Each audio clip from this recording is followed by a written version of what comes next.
2-0. Thank you very much, Pearl Officio. We are 2-0 to Giants. Great performance. Very exciting mid-game. But the picks and bans sort of were leaning towards that. I know, Sheepa, you were talking about the different power spikes and when champions would become enabled. Yeah, you could already see that there will be a lot of mid-game play set up throughout those picks. You have Rek'Sai, you have Ahri, you have Hecarim, which are really spiking into the mid-game and really are the assassins. And you see on the other side, you have Corki with the Trinity, Force, Power Spike, and Morgana, who wants to set up for the kills with Lucian together as well. And Gragas as well. So whoever comes out ahead in the mid-game, kind of scaling into the late game, both had kind of equal scaling, a little bit better onto the Reason Gaming side, I would say, with Tristana, but having less tankiness from the Rek'Sai and the Hecarim. I think just in the mid-game, everything was decided, and as well as we will see in those plays that we are going to review, just how great it was. Yeah, before we get to the mid-game plays, though, the one thing we kind of have to look back at is that early game laning. Deficio just said at the end, he feels like Giants are a step ahead, or he said Reason are a step behind Giants in the laning phase.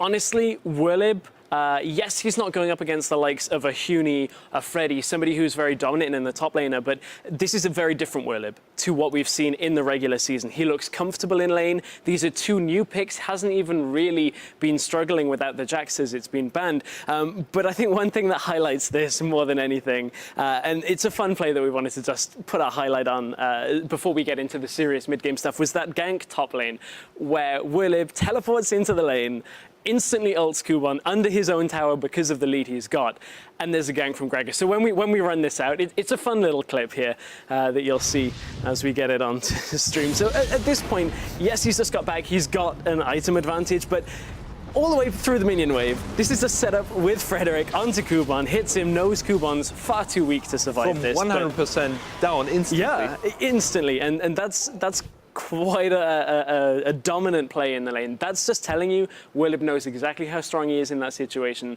There was nothing Kuban could do. That is not something we have seen from Wirlib all spring split long. That was really decisive, especially seeing that Frederick comes from the side there. Well, we did say it was going to be exciting mid-game. We've got a whole heap of replays to help show you that. So let's bring those up onto your screen and we'll basically just talk about how this mid-game played out, because it went very exciting for a long time. I think this team fight looked so good for Reason on the back end. Despite the fact that it was Giants engaging on them. Sheepy, I know you quite liked how this played out. Yeah, Giants having a double knockup from Cyan, but the backline just doesn't get the DPS. And then what a beautiful turn from Takefon and Hecarim, and from Tristana coming from the side, getting all the DPS on the backline. Cyan a little bit stranded, Morgana trying to help out. One of the things here that really was opened up in the team fights was Kuban in the laning phase, Kuban outside. Kuban's ultimates got better and better throughout the game, and up until that last one, which wasn't so great. And then you see Tristana running away here, struggling for her life, and oh god, the W getting interrupted by the Wrath of the Dragon. He didn't want her to let go. Definitely did not. So this was the first fight. Less than a minute and a half later, a mid-lane fight breaks out around the tower, and it's just non-stop action. Is this what you were expecting when you saw picks and bans, Sheepy? Yeah, I saw like both teams trying to assassinate each other and just constantly not giving an inch to each other. And you see the turns are Lubick hitting his Q this time, not on the tower. And you just see fighting over and over. Now I have to ask, as the coach of a team who fights over and over, what are you telling your players? Like, you're watching this, how do you talk to Reason, how do you talk to Giants? Because this was 4 to 6 minutes of just non-stop action. Yeah, usually you should take a step back and look really at what was the objective here. So Giants got actually the mid lane tower, and Takefon was actually overextending at some point to chase down the kill. And they got one kill for free, so just leave it there, push in the wave, and just play over the waves. One really quick thing I want to ask about what happened after. The fact that Giants were pushing down into Reason's base. Reason left Saliva alone. He actually got all the way to Inhibitor. Giants took a Baron. Like, that's a very weird play. Is it good or bad, and why? I think that it was a really great play by Saliver, and that they could contain Giants so long without losing too much was really, really great. And he got 3 towers? Yep, 4? 3 towers in an inhib, and don't forget, there were no wards for Reason on the way there. The entire top side jungle, no wards for Reason. Saliver says, oh, turret.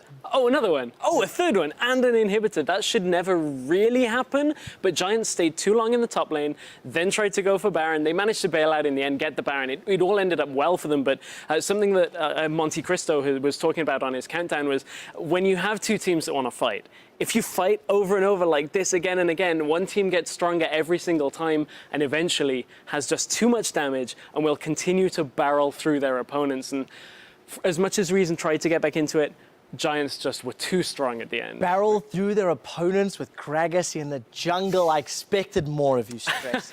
Let's move on with the data. It's 2-0 to Giants. I want to give you guys at home a quick update. The International Wildcard Invitational Finals have actually just begun as it hits 4 p.m. Central European time. It is between Turkey's Besiktas against Brazil's INTS Esports. The winner will be representing their wildcard region at the mid-season invitational. So I'm looking forward to seeing how they do. Maybe we'll have another kaboom on our hands. There are 2 games behind us. We want to check in with you guys at home and see what you have been tweeting on the question that we had asked you. Which promotion tournament team do you think has the most potential to impact the LCS summer split and why?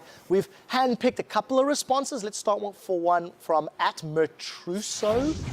The person writes, Rockets players have proven their talent in the past. If they work on their teamwork, they can still be a challenge.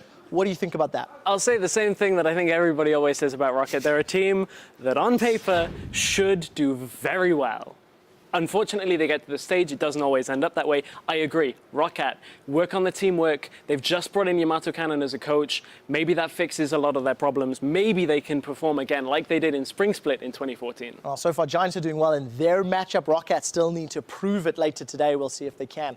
The next one comes from @Avalanchio. I think Copenhagen Wolves Academy are really hungry to show that they can perform on stage after their loss versus Origin. And that was a heavy, heavy-handed loss. What do you think about Copenhagen Wolves Academy? I think they are a team to look out for. They pick Fiora top lane and stuff like this, and they are... oh, you would like that? I would like to see this today, so that's something I'm looking forward to. Maybe they have other picks, people were trying out other stuff, and especially now with the time that we had between the end of the promotion tournament and the finals we had in between, and now the start of the LCS promotion match. I think teams could easily adapt, and you saw it here in those games. We see a Sion first time picked. We see a Shyvana first time picked, and it works wonders. Well, we'll see whether or not they can. They still have to take down Rocket on the way there. Guys, thank you so much. We appreciate you all chiming in. So stay in touch by tweeting @LOL Esports. Be sure to use that hashtag LCS. We will continue to check in throughout the day because we do have another best of 5 once this one wraps. For now, we're going to step away as these teams look towards their next match where it is do or die for Reason Gaming. Do not go anywhere. We'll be right back, possibly with a new LCS team. And this is crazy, but here's my number. So call me maybe. There's the roar of the Slayer, and he's not going anywhere. Turns around, tries to get a Furious Bite, doesn't get it. Pepinera now comes in from the mid lane. This has been such an extended fight. Here he goes, lands onto 2, follows it with the Decimating Smash and the charge onto Zayu. He will be going down before the fight even really starts. Cunning comes across onto Saliver, zones him away. The Rek'Sai dies as well. Libic tries to get through the base gate. Giants take the second game, and it's best of 5. This is quickly becoming a clean sweep.